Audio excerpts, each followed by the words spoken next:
Bon les gars, vidéo avant-match, Barça contre le PSG. Donc, quel compo Xavi doit mettre et quelle stratégie devra-t-il utiliser? Donc, on va voir tout ça dans cette vidéo les gars. Avant de commencer la vidéo les gars, n'hésitez pas à vous abonner, liker et commenter. Dites-moi si pour vous, vous pensez que le PSG va gagner ou le Barça. Et s'il vous plaît les gars, n'hésitez pas à partager.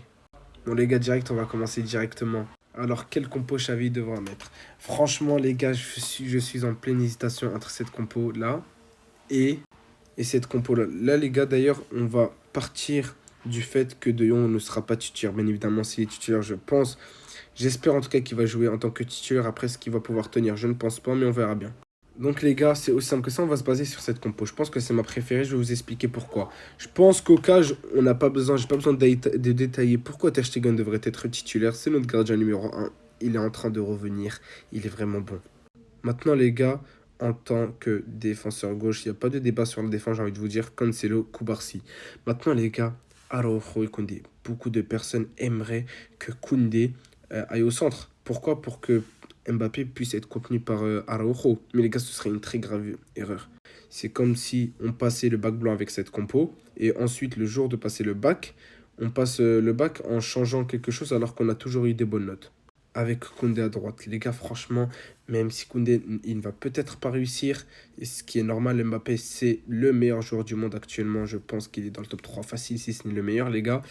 Mais à un moment donné, il faut de la stabilité dans notre défense. Et c'est pour ça que je pense que Koundé devrait jouer latéral droit. Et Araujo en centre. En revanche, j'espère que ça va être un système mis par Xavi. C'est quoi? C'est que si Koundé se fait passer par Mbappé, ce qui va peut-être arriver, c'est pratiquement sûr, les gars, c'est normal. Araujo devra aller sur lui. Mais dans ce cas-là, les gars, ça va créer un trou ici. Et qui devra combler le trou? C'est Christensen. Et d'où le fait que Gundogan doit redescendre. Et c'est pour ça que De Jong, pour moi, serait plus utile qu'un Firmine. Pourquoi? Parce qu'il sera le lien qui va compléter le lien entre Christensen et Gundogan. Donc Christensen va descendre, c'est comme si il allait prendre la place de Araujo temporairement le temps que Koundé se replace. Dans ce cas-là, Araujo va partir à droite et Christensen sera bas. Donc du coup, on aura pourquoi pas un De Jong qui va prendre la place de Christensen, donc le temps de faire le lien avec l'attaque et ensuite si on récupère le ballon, essayer de contre-attaquer. Franchement, dites-moi en commentaire si vous validez la défense, mais les gars, comme je vous l'ai dit, il ne faut surtout pas, mais vraiment pas mettre Koundé en défenseur central. On l'a vu que ça marche très très bien. Il commence à être très très bon, donc il faut garder. Ensuite, milieu de terrain. Donc, si De Jong peut jouer titulaire, bien évidemment que je mettrai De Jong à la place de Fermin. Même si ce milieu nous apporte une certaine stabilité. C'est vrai que Christensen, c'est vrai que ce côté qu'il a, de base, c'est un défenseur. Donc, le fait que c'est un défenseur, il défend beaucoup, on encaisse beaucoup moins. C'est comme si on avait 5 défenseurs centraux. Et Fermin, c'est l'un de nos milieux, si ce n'est celui qui attaque le plus, qui tente le plus de choses. Bien évidemment, il perd beaucoup de ballons, mais il tente le plus. Et on a vu qu'il a pas mal marqué d'ailleurs durant ces derniers matchs. Donc les gars, je pense que ce milieu a une certaine stabilité avec Gundogan qui fait le lien entre les deux et justement qui a cette capacité de faire des passes entre les lignes et des passes à la Yamal ou Lewandowski qui sont bien placés.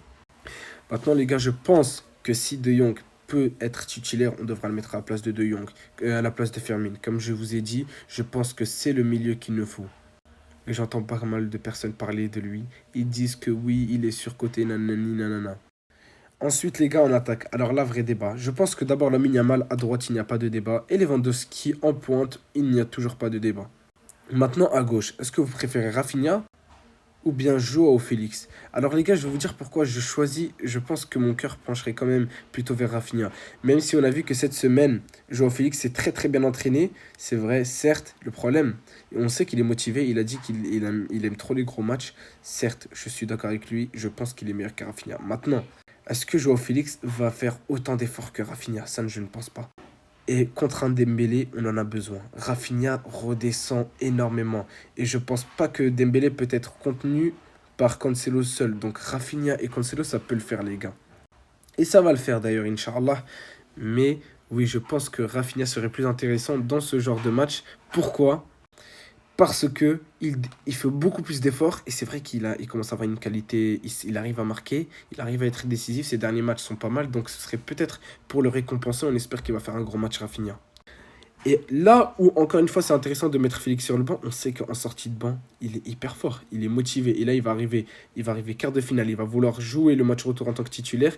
J'espère que ça va se passer comme ça, mais il va se donner à fond, il va peut-être nous marquer un but, être décisif. Et ça peut être que bénéfique pour nous, les gars. Donc, franchement, en sortie de banc, avoir Joao Félix et probablement Roquet, j'espère en tout cas.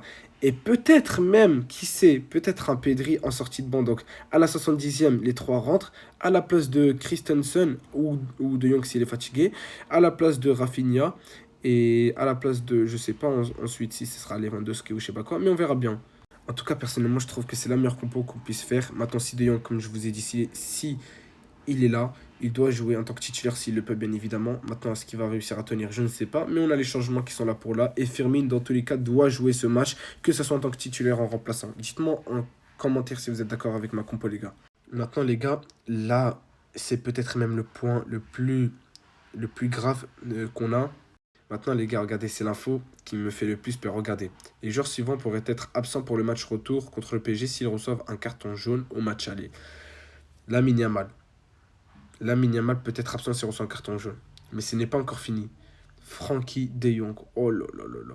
Mais ce n'est même pas encore fini. Ronald Araujo qui est justement attendu au tournant lors de ce match. Donc là, les gars, les trois joueurs en haut qui sont peut-être nos trois meilleurs joueurs. Ah, bien évidemment, il y a Cancelo Guidon. Mais bon, ils font partie des trois meilleurs joueurs de cette saison. Les gars, les trois, s'ils reçoivent un carton jaune, ils peuvent être absents. D'où pourquoi pas le fait de mettre De Jong remplaçant et le faire entrer après. Maintenant, Christensen, Joao Félix, Ferran Torres et Roberto. Félix et Christensen. C'est pour ça que je préférais justement Christensen en tant que titulaire. Et j'espère qu'on ne va pas faire jouer Christensen et De Jong ensemble. Bien évidemment, si De Jong peut jouer tout le match, il faut prendre ce risque. Parce que le match retour, on aura peut-être Pedri. Bien évidemment, Pedri, on sait que c'est... Cette année, c'est pas comme l'année dernière, mais encore une fois, il fait les différences. Et ça reste mon milieu préféré. Donc les gars, j'espère qu'ils vont pas prendre de jaune. Joao Félix, c'est pour ça que ça peut être intéressant de le mettre en plaçant. Il va peut-être éviter un jaune et qui sait, peut-être être décisif parce qu'à chaque fois qu'il rentre, il est bon.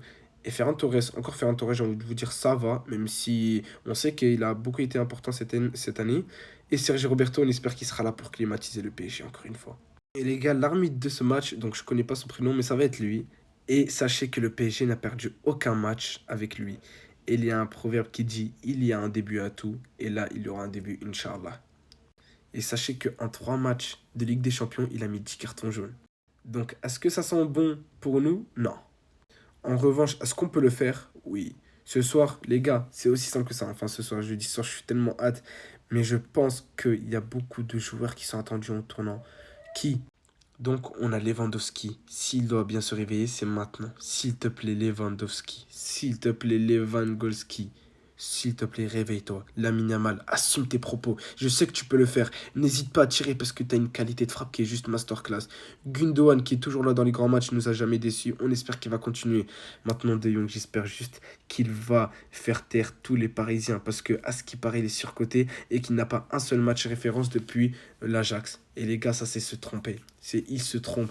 Maintenant, De Jong, s'il te plaît. Et surtout, les gars, pour moi, le numéro 1, celui qui sera attendu au tournant, c'est Ronald Araujo. Il sera attendu au tournant. Donc, c'est là qu'il doit prouver que c'est le meilleur à son poste. Après avoir poké de Vinicius. Même Léao, on peut le dire, les gars. Léao, Rashford Prime. On peut même dire Osimhen, les gars. C'est autour de Mbappé. C'est le prochain sur la liste. Et il ne faut mais vraiment pas négliger Mbappé. C'est clairement un grand joueur, mais Araujo peut le faire. Et Inch'Allah, on va gagner, les gars.